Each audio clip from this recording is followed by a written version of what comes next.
to, and that whole group is going to get up and explain their chart. Everybody has to talk, everybody has to say something, so you may want to start thinking about which quadrant you're going to explain. Not quietly. Quietly.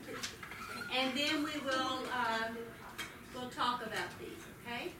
So the first group I want to explain, who did the Rombi? First two tables? No. The middle two tables? Okay, so Jen, your group first. Who's missing? Oh, you have two missing. Yes. So, Mary Lou, your group first. I was waiting. Sorry. Yay, I'm explaining. So we have the Rombi for our park pass design, and for the first one is our pictorial representation. You can see for step number 1 we have, since we're only focusing on the rhombus, I guess, we have 1 rhombi. For number 2 we have 2 rhombus, number 3 we have 3 rhombus, step number 4 we have 4, and step number 5 we have 5.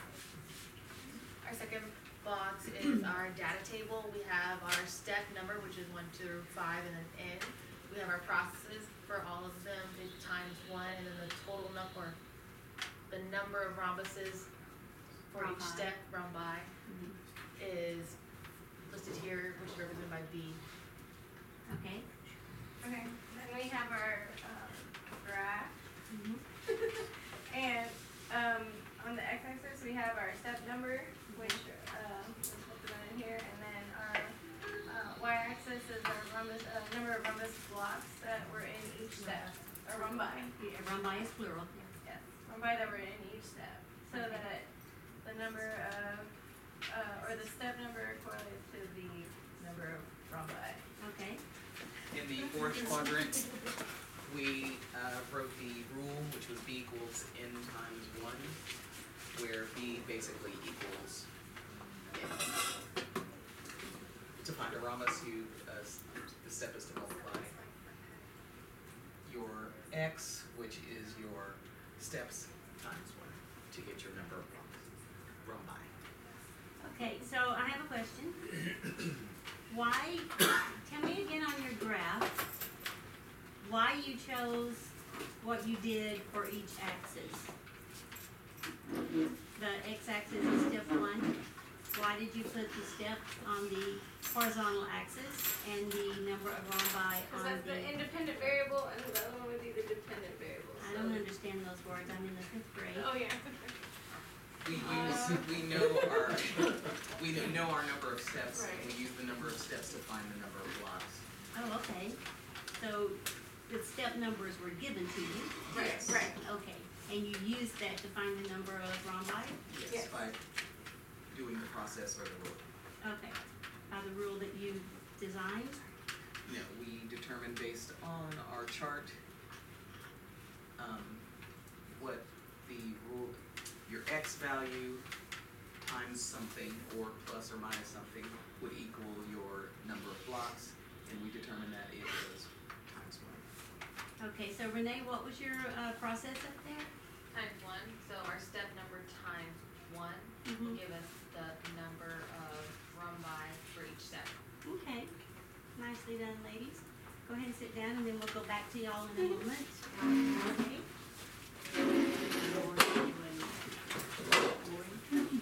Okay, well, while we're still on the rhombi, let's go to the other group that had rhombi, which I think is Jen's group. Okay. So.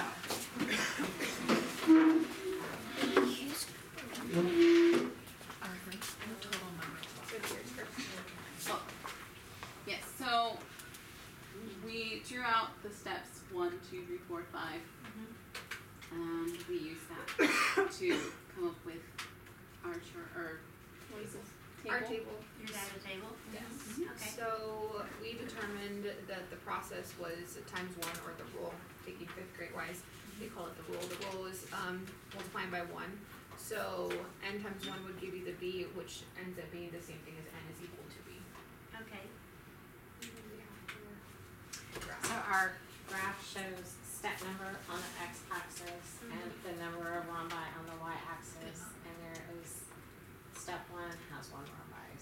is 2, step 3 has 3 rhombus, step 4 is 4 rhombi, and step 5 has 5. Okay. So quadrant 4? Okay, so what we notice is the step number multiplied by 1 equals the number of rhombi. So step 1 times 1 is the number of rhombi. Okay, so that's your verbal description. Yes. So what is your rule? N times 1 equals B. N times 1 equals B. Yes. Y'all got the same thing, didn't you? Yes. Yes. Okay, we'll come back to that. You'll never know. So, let's do the trapezoids next. So which group, is that this group and this group? Okay, so Linda, your group? And they only have 3.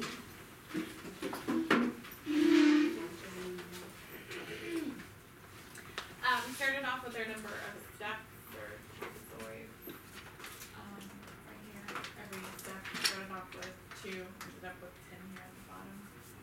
2 major process, and then I'll go into the. So then we took this and we've made into our graph here, our chart. For every step, the process or rule, we multiplied that by 2 to get our total number of blocks, or specifically the total number of trapezoids for it. Okay.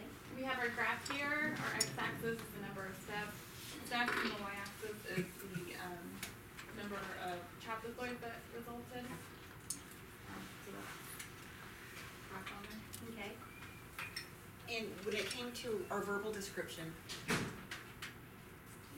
finish writing, we had really good discussions though. We noticed that whenever we started with step 1, trying to come up with a process of the rules, we struggled. It had already been determined, they told me that the picture you're seeing here, the 2 rhombi with the rhombus, is where you end, it's your total. So whenever we looked at step 1 first, they were, okay, you start with 2. And when you come to step 2, oh, well, you start with 2 trapezoids. And whenever you go to step 3, you start with 3. That step 1 was messing them up. They wanted to start with the picture they were seeing first. Once you took step 1 out of the picture, then they were noticing, okay, here's 2 trapezoids on the bottom. If you double it, you'll end up with the 4. If you have 3 trapezoids at the bottom, if you double it, you'll end up with the 6. Once we remove step 1. So from that, we came up with a verbal description that if you take the step number and you double or multiply times 2, mathematical term, you'll end up with the number of rhombi, which is your total. Okay. Trapezoid, not rhombus. Oh, Y'all thank did y'all. rhombus, we did trapezoid. Thank y'all for catching that, because I was thinking about her looking at the bottom row, in effect, and doubling it for the top row. That's not exactly Yes. how I looked at that. And so does somebody have a different way that you looked at the pictures? Did everybody look at it as rows? No. you didn't. So, who said no? Cheyenne said no? No, I said no. I know She said no. myself, I didn't look at the picture to solve it. I just looked at the table. The picture helped me fill out the table, and from the table, I'm like, how did I get from the step to the number? So I to found find a the number process. of trapezoids, you just count it? So, whenever I use the pictures at the beginning, yes. So I'm like, okay, there's 2, I'll fill in my table. Here's 4 trapezoids, I filled in my table. Here's 3 trapezoids, I'm like, oh, look, I see a pattern. So how am I getting from one, from the number of, from my step numbers to my number of trapezoids? And I came with a rule, I didn't even look at the columns, but when she was showing, she was touching the pictures and showing you that she was looking at rows, and I'm like, that works too. Okay, Is so that- Amanda was looking at rows. So who was not looking at the rows? Okay, I'm gonna get Candace because she's science. How are you looking at them? I was looking at them in sets. So I was looking at the steps this way. So there's 1, and that's step, there's 1 set of blocks, and that's step 1. Now there are 2 sets, and that's step 2. 2 sets of 2? 2 sets of trapezoids and rhombi. So here's 1 set, and then here's. Oh, okay, I got you, okay. All right, did anybody see it any differently? That's interesting, there's nothing, there's not a right way to see these, it's whatever you're thinking. So you would never tell a student, well, I didn't do it that way, so, no, let's look at this with, this way. You don't do that because the rows, top and bottom row works beautifully, I just have never worked that problem that way. I don't even do it the way Candace does with the sets that have 3 blocks in each set. That's not how I did it. I'm not gonna tell y'all how I did it, but that's not how I did it. I did it a different way. Okay, thank you, ladies. And we'll come back to all of your graphs because I have specific questions to ask. So the next group with the trapezoids. So in looking at our picture, because I'm beating Kim because she thinks she's gonna take my group. If you've noticed, our picture is backwards because, as Brandon so nicely put the steps together, I was looking at it upside down. Hence why I drew what I saw. So that is why ours looks different than everyone else's. So, but it still has the same concept. So when, Original. do you want to speak to how you put them together? Because you did such an awesome job. Well, I looked at it differently as far as I just saw the based on the rhombus. A rhombus. I looked at it and I saw each time it was added 1. So I just looked at that and then I put it together like a puzzle to make sure that I was doing. Okay, Brandon, each time it was adding 1 what? Each time the pattern was adding 1 rhombus to the pattern. So Okay, I point to a rhombus for me. Okay, so adding 1 rhombus. Okay, go ahead. correct. And then we proceeded to make the steps 1 through 5. It's just about But I thought adding. you were dealing with the trapezoids, not the rhombi. Correct. But it was easier for me to point these out Uh-huh. and notice that each step was adding 1 rhombus Uh-huh. for me to build the correct pattern in that way. Which added 2 trapezoids for every row. That's how I looked at it. Yeah, I Okay. know we're working with the trapezoid. So you tied the rhombi to the trapezoids in your mind as you were building. Okay. And I fit it together like a puzzle. Okay. All right. So go ahead. That's the drawing. Our data table shows our steps 1 through 5. And we noticed that for each process we were adding 2 trapezoids. So we looked for a pattern of how we could go from step 5, having 10 trapezoids in our 5th step, and determined that we were multiplying by 2 each time. Okay. And your verbal description? Okay, so we're going here. Mm-hmm. Okay. Our function to match our variables here when we don't know how many steps it's a beautiful N there. Mm-hmm. So we took It two. was an X and a Y, but then I got told we Since need to didn't use see N it- and well, B. since we don't have it X and Y anywhere else, so if we take 2 times N, which is the step number, that will equal our B, which should be the number of trapezoids. Okay. So our verbal description is to find the number of trapezoids. You need to multiply the step number by 2. Okay. So tell me something. If I was on step number 25, how many trapezoids would I need? So if our step number was 25, that would represent our N, so we would take 25 times 2, and that would equal 50 trapezoids. 50 trapezoids. Do you agree with her, Patricia? Yes, Why? because that's the way That's not gonna work. Why? well, which part are you asking? I said if I'm on step 25, how many trapezoids would I need to complete that path? And she told me something, and I'm asking if you agree with that, and why? Did you say 50? Yes, we said 50. Because it's a step number times 2 to give you the number of trapezoids. And So you just use their rule? Yes. And you trust them to have the correct rule up there? From what I can see on the table and the stages, yeah. Okay. You see what, did you hear what she said? From what I can see in the table and in the stages, which she meant the drawing, Right. she agreed. So So that, you want the kids to say things like that, okay? You don't want them to say, yeah, I agree. Okay, this is the smartest girl in the room. Who is not going to agree with the smartest girl in the room when they're explaining their topic? Right? So, but if the girl that, you know, is special ed and always in trouble is up there explaining, will you always agree with that person? Even if that person's right, does everybody always agree? No. So, you have to ask specific questions of the students, and you have to keep in mind that the people up there have to have respect. We have to respect their answers. Of course, you have to make sure they're, you know, how can I say this?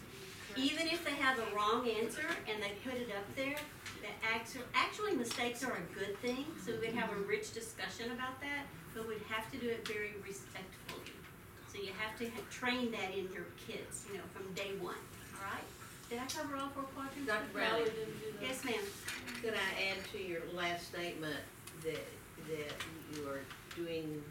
you're dealing with a mistake with lots of questioning, Absolutely. not telling the students it's Oh, wrong. that's a given. Yeah, you never tell. You look at it and have the class determine, I'm not gonna say determine the answer, but have a rich discussion about the mistake they may have made and why, you know, in their thinking, so you can clarify any misconceptions that they have. Okay? Thank you. I can't say ladies, I have to say ladies and gentlemen. Okay, so we're down to the total number, and I'm gonna save Tim for last. So that's people.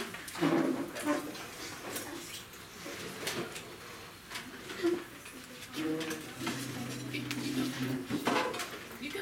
Okay. Which one you want to do, Shane? Wait, who's gonna go first? You do the first one. Oh,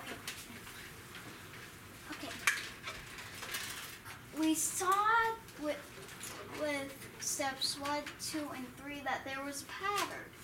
With step 1, there was 2 trapezoids and 1 rhombus. And with step 2, it kind of doubled. So, in step 3, you would add another 2 trapezoids and 1 rhombus. So, we saw that was a pattern of adding 2 trapezoids and 1 rhombus. So we just added 2 trapezoids and 1 rhombus each time after steps 3. So you noticed the pattern in step 3? Well, no. Well, we continued to add on 2 rhombuses, or 2 trapezoids and 1 rhombus each time to get steps 4 and 5. But by step 3, you did see the pattern, right? Right. By Okay. step 3. So you knew what to add. Right. Okay, nicely done. Next. In our table, we went by the steps that Cheyenne was talking about, and we noticed her number of blocks, and we saw that you multiply the step by 3 each time to get the total number of blocks. Okay. You're next. For our graph, our x-axis is the step number, and our y-axis is the total number of blocks. And we had a good discussion at first, wanting to draw a line through it. And I started to tell them no, and we retracted and said, no, we don't tell. But we had the discussion. It's like, well, we can tell it's consistent by the slope. I said, well, if you don't have a line drawn on it, how do you know that it's consistent? And came up with rise over run. We said, well, what's that? And you count the blocks of your y-axis and your x-axis, your horizontal and your vertical, and are they consistent as they go up? And they were. So you had that discussion not saying the word slope because you're in the 5th grade, right? Right. This is a 5th grade activity. So you're in the 5th grade. So you had the discussion by how many steps you would take from one point to the next. Right. Yes. So where is your first point there? It's 1, 1, 3. Okay, so x is 1 and y is 3. Mhm. So to get to the next point, let's let Aubrey tell me what I would have to do to get to the next point. I would have to move on the x-axis 3 over, or wait, Well, that's where I probably messed up. My scale isn't, so it'd actually be 1. okay, so the, Telling. so it would be 1 over and 3 up. Okay, when you say By over, you X, mean, 1x over, and then okay, 3 over to the right. to the right, okay, And then up on the y-axis 3 steps.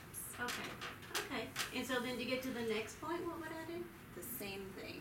Which You is would what? go over 1 on the x-axis, Over, to the right on Okay. the x-axis 1, and then 3 up. okay. I've heard 3 people in here when I said over with a question mark at the end. I heard the word to come out. Don't do that. She's got to figure that out by herself, okay? You can't prompt them when you're the teacher. You can't prompt them. You can only ask those questions. It's very, very difficult skill to learn to only ask questions. You have to almost just be mean about it without being mean. You know what I mean? I am not going to tell you how to do this. And you're going to figure this out together. And then just question until they get it. Okay? All right. Good job, Aubrey. Yes, ma'am? So did you figure out why you don't do a solid line? Yes, I did. Okay. Because it's not a continuous amount of data. And I'm in the 5th grade. That means nothing to me. So I don't know how far the path extends, and it doesn't extend in both directions. Like I don't have negative amount of materials to build a nothingness of blocks. It's true. We can't have a negative number of blocks. Go ahead. With function? Yes. Okay. So That's what I said was we can't have a negative number of blocks. That's all I said. okay. All right. So our rule based on we saw the pattern that if we took the step number and we multiplied it by 3, we got our total number of blocks. So one of the things that we talked about is that in a table, the numbers don't always go sequentially. So sometimes we might start with 1 block or 1 set times 3 blocks equals 3 total number of blocks, or times 3 equals 3 total blocks. But then the next step could have been 5. And so we wanted to make sure that we articulated that it didn't matter if the numbers in the first column were sequential or not. So our rule is that then as the number of steps increases, the total number of blocks increases by a multiple of 3, Okay. which is based on the step number. Okay. Anybody else have questions? Pam had a question. Did she answer you? Not really, but I did Okay. want to Question Well, or is can I have a Question that was kind of. So your first point and your second point, can I draw a line between those two? Yeah. I mean, yes, you have the ability to grab a marker and draw a line. However, that would not be correct. Why?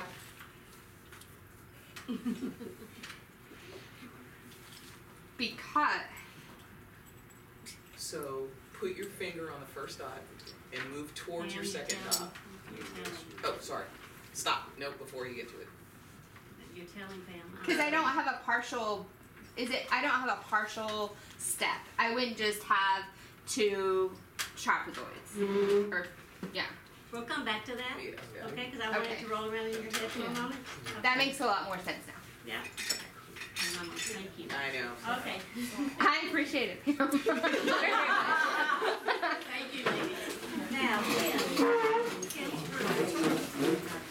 I have a request from Tim's group. Tim Campbell. No. I want him to take us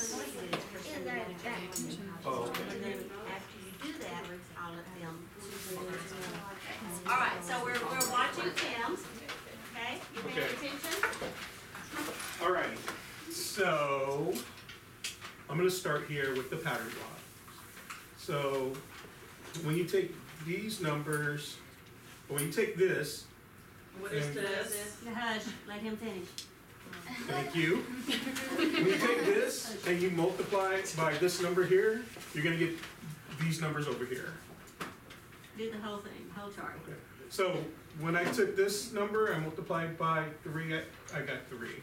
And then when I took this number, I multiplied it by 2, by 3, and I got 6. And when I took this number, I multiplied it by 3, and I got 9. And I know you guys can see that, right? So Tell me about your graph, Tim. my graph, oh, y'all are so lucky. So on my graph, I have this dot here, which corresponds to these first two numbers, which is an ordered pair of 1 and 3. So I went over 1 and up 3. Then I have this, which corresponds to these two numbers. So that's why I have a dot here. And then I have this dot, which corresponds to these two numbers, and I have a dot there. And I kept going up. Okay, so I asked Tim, look at Amanda's face, she's like, huh? I'm just, cause I'm with the understanding that, cause I mean, like, I don't have a whole lot of 5th grade math background, cause I did reading last year. So I'm with the understanding that you would have taught the students before you did this activity how to coordinates, like the vocabulary of coordinates and how to graph them.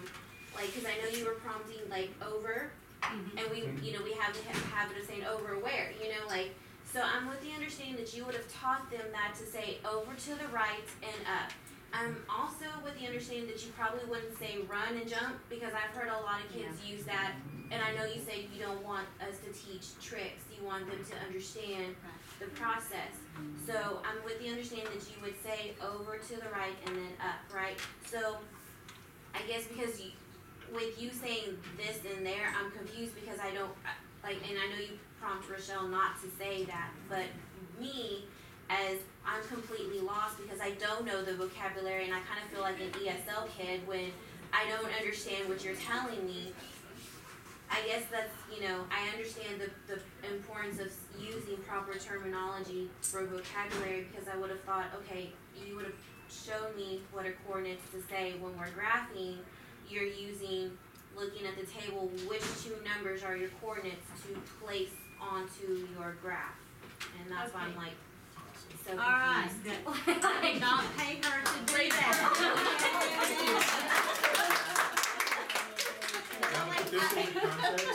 So let me explain the situation.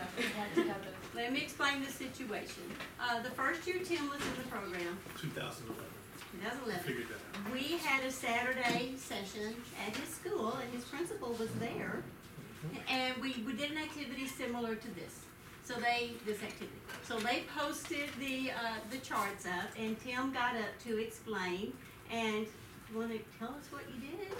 Okay, so the group I was working with, we were all from all different schools, and I was explaining the table.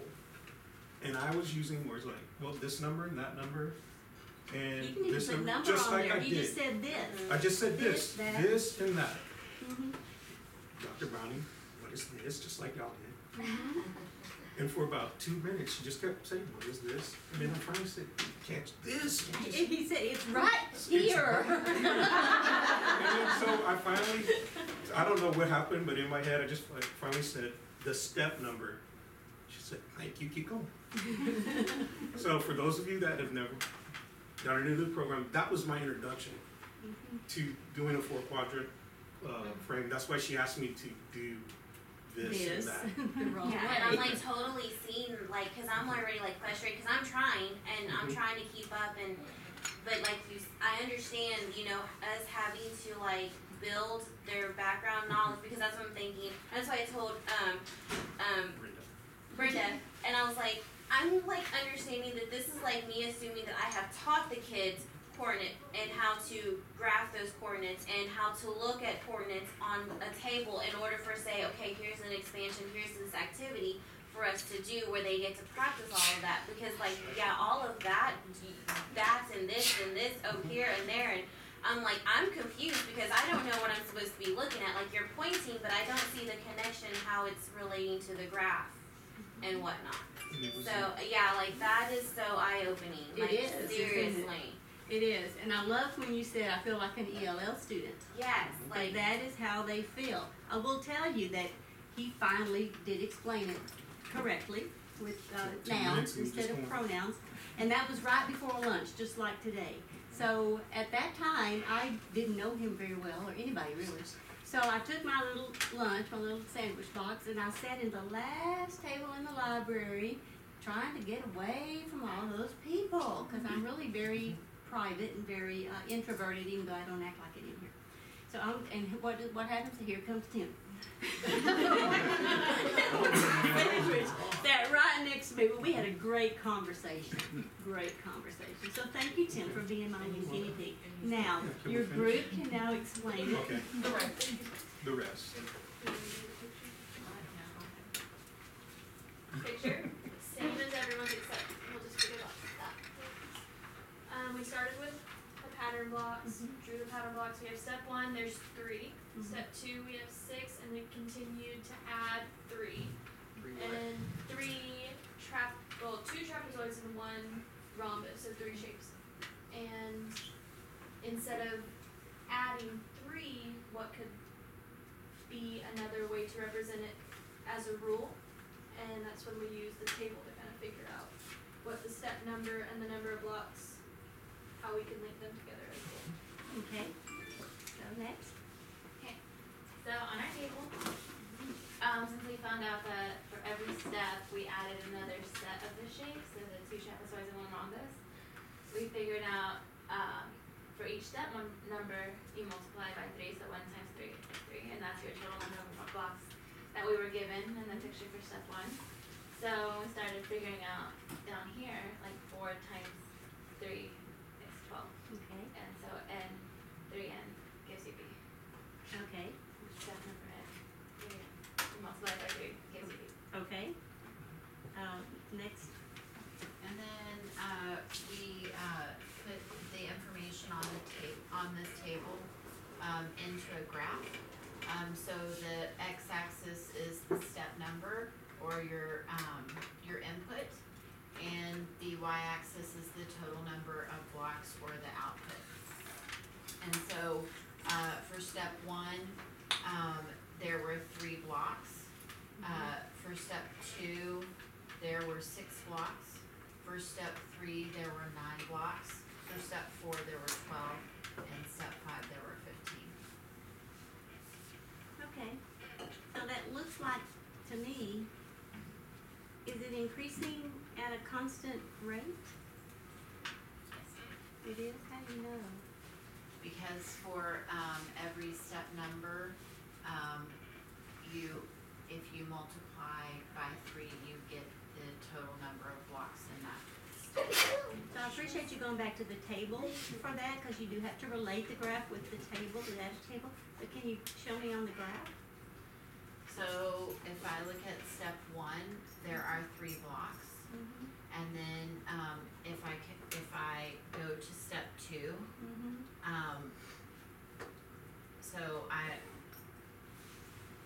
move over to the right a step, and then go up 3 steps, and I get 6 blocks. Okay, and does that work with everything? Yes. What if I started on the first one? What's that ordered pair on the first dot? 1, 3. 1, 3. And I go to the last dot. How would I go from the first dot to the last dot?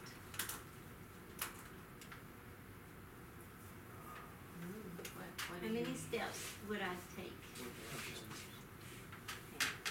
I would take. I would go from the first dot to the last dot. Start here. Start here. Mm-hmm. How many over would you go? 2, 3, 4. So I would move 4 steps. Which direction? To the right and up. So 4 steps to the right. And up. Okay, how many up? 4 steps up? Yes. So, Kim, let's let Patricia work with Candace. Patricia, do you agree that do you agree, Tim? Do you agree that going from the first dot to the second dot, she'd go 4 steps to the right? Yes, we went 4 steps from step 1 to step 5, 4 steps to the right. Okay, and how many steps to get from 1 to the last dot? up? How many steps up? 12. How do you get that? So we're not going from dot to dot, we're counting the individual blocks. Okay, So from block 3 to block 15, so we're going 12 up. okay.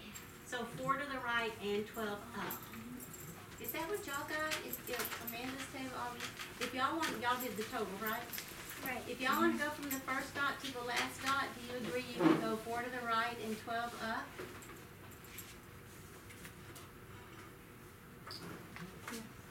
All of you agree? Amanda, you agree? Yes, I counted. You count, good, that's nice, and that's what fifth graders would do. They would count. Okay, so your rules? So our rule, now I was the troublemaker kid, so Dr. Browning pulled me off on a Friday, because we did this on a Monday. And she talked to me about explicit rules and recursive rules. And so our explicit rule was, what was our process? And in our process, we took our step number times 3, and we got a total number of blocks. And that worked for every step number. If we multiplied 2 times 3, we get 6, and we can also see it in our picture. We have 6 total shapes. But what Dr. Browning explained to me is, she asked me, if I didn't know this rule, could I figure out what would come next? And I said, sure. All you have to do is add 3 to the number before, because 3 plus 3 is 6, 6 plus 3 is 9, 9 plus 3 is 12, 12 plus 3 is 15, so that's how we came up with it. And then she said, great, that's called a recursive rule. So, to determine the total number of blocks used to create each shape, we multiply the step number by 3. Okay. All right. So was that your verbal rule? Rick? Yes, that's our verbal rule. Okay, what did you say again? To determine the total number of blocks Mhm. used to create each shape, Mhm. you would multiply the step number by 3. Okay, all right, thank you. And we'll come back to all of this again later, probably not today because it's almost lunchtime. But, so leave your charts up. But I wanna talk, thank y'all. I wanna talk to, the groups that did the, Rombi. Thank you. The groups that did the Rombi. This process that this group did is multiplying the step number by 1 to get the number of rhombi, okay? Is that what the other group did? Yes. Okay, but that's not what Brandon did. That's not what Brandon did. So Brandon, you wanna explain to them what you did for your process? Well, for that one, I took my step number, and if you add 0 to it each side, you get the correct number of numbers as well. Okay, and that rule worked for every single one of them? Yes, it did. So is that rule an okay rule for that particular problem? Yes. Yeah. So if a kid wrote it that way, that's good. He's thinking differently, right? So that would be considered the recursive rule. Adding 0. No. The recursive rule goes down the page. Yeah. Do y'all know if lunch is here, or do I have a few more minutes? It's here, I saw him delivering it. Okay, all right. So we'll come back and maybe she'll let me have like 10 minutes after lunch to do what y'all are talking about. Yes, ma'am. Would you repeat your rule? Well, you take the step number, like step 1, for example, then you add 0 to it, you get the number of rhombi in that particular step. No? Okay, Okay, it's this one. Gotcha. So, I think it was number 2. I think one thing that I noticed on what we forgot on our graph is to label. Your We didn't label our ordinators. points, we didn't label the x-axis, some people didn't label anything. Yeah. So, yeah, they were so involved in conversation. They really were, but they didn't have time. So we're gonna talk about that after lunch maybe, or tomorrow if we don't get to after lunch. Yes, ma'am. Question. I know us as adults, or we had all set up our graphs the same, saying that the number of whatever blocks we were assigned depended on our step number. Could it actually be flipped around? I mean, in saying that if I know the total number of whatever shape I had, I could figure out what step I was on. That's a very good question. Thoughts? So being able to switch. Y'all understand what she's asking? Switch the X and the Y. Right? Well, okay, so two points. One, you can determine your step that you were on based on your total.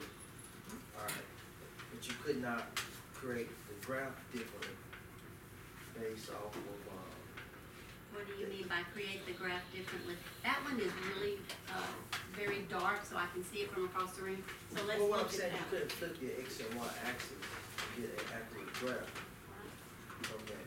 You couldn't get an accurate graph? Why not? You can, I'm just trying to answer two things. You could get the step number correct, but you wouldn't get it, the graph wouldn't be accurate. Okay, could you be more explicit and tell me Why? what would be different? You wanna think about that for a while? I can, draw you a picture of it. Okay, And, okay, if there's room here, can you do this one over here, this graph? Over here for us? Do you wanna think about it before you do it? No? Okay, he's gonna strive forward. So, you have a dark marker so they can see? It's Good. So the question is, can you reverse the X and the Y? Okay, so what do we normally use for our X value? Somebody back here said it, and I said I'm in the 5th grade and don't understand those words. The independent variable. The independent variable is normally on the horizontal axis. Normally, in mathematics. I'm not real sure about science, because science people do graphs kind of differently sometimes, okay? But in mathematics, the independent variable is normally on the horizontal axis, which means the dependent variable is on the y-axis. And when we say those two words, dependent and independent, that means that the y values depend on the x value. The y value depends on the x value. The number of whatever you have in that x data table is going to determine whatever you get in your y column, okay? So Brandon says you could switch them, x and y, but the graph would not be correct. So let's look at this.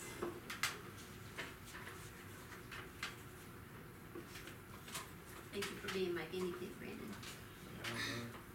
You notice Dr. West bought y'all graph chart paper, so it's really nice and easy to make the graphs.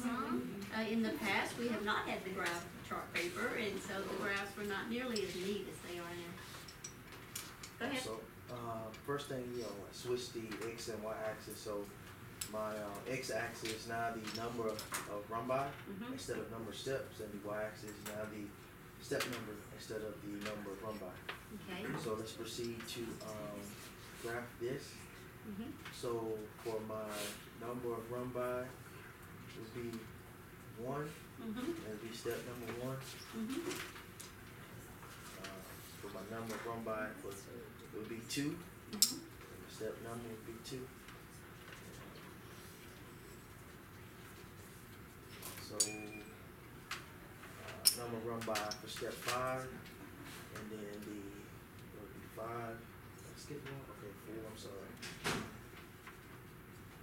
Yeah, 5. Okay, thank you, Brandon. So looking at those two graphs, do they look this identical or different? So now every time we can, you can go ahead and sit down, Brandon. Every time we switch the X and the Y, we're gonna get the very same graph? No, not for. Didn't we just see a pattern here? We got the same one, right? Right. But the numbers If I was to do yours, it wouldn't work? it's not really the same. Okay, so I'm gonna call on somebody to tell me why. Okay, this is the last question, and then we'll go eat and then come back. Patricia, can you tell me why it worked for this one and why these people think it won't work for theirs? It works here because the step number and the number of blocks are the same, so if you flip it, 5 is still 5. But on the others, 5 and 15, if you were to flip and go over on the x-axis, 15 and up 5 is not the same thing as going over to the right 5 and up 15. Do you agree with that? I don't know, it's clear. Let me call somebody. Alyssa, I would agree. because? I agree because of what she said as far as the step number. I'm thinking it being the X, I'm sorry, and the total number of blocks being the Y. So if your X is 5, you're gonna go over to the right 5 and then up the Y axis 15. And if you were to switch the numbers and make the 15 your X, you would be going over 15 on the X axis and 5 up the Y, so they don't end up in the same location. Okay. Okay, well said. Lori?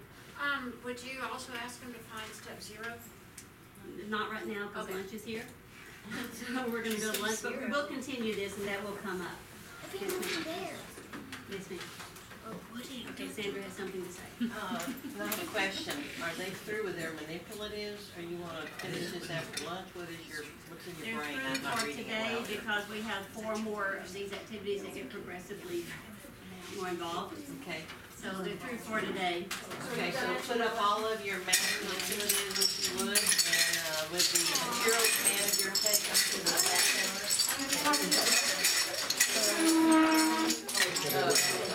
Don't forget about bringing your stuff in, so you lock it out for lunch. Very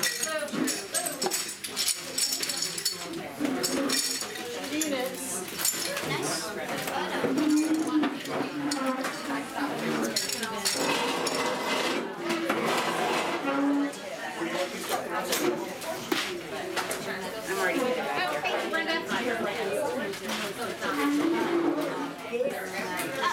getting back there.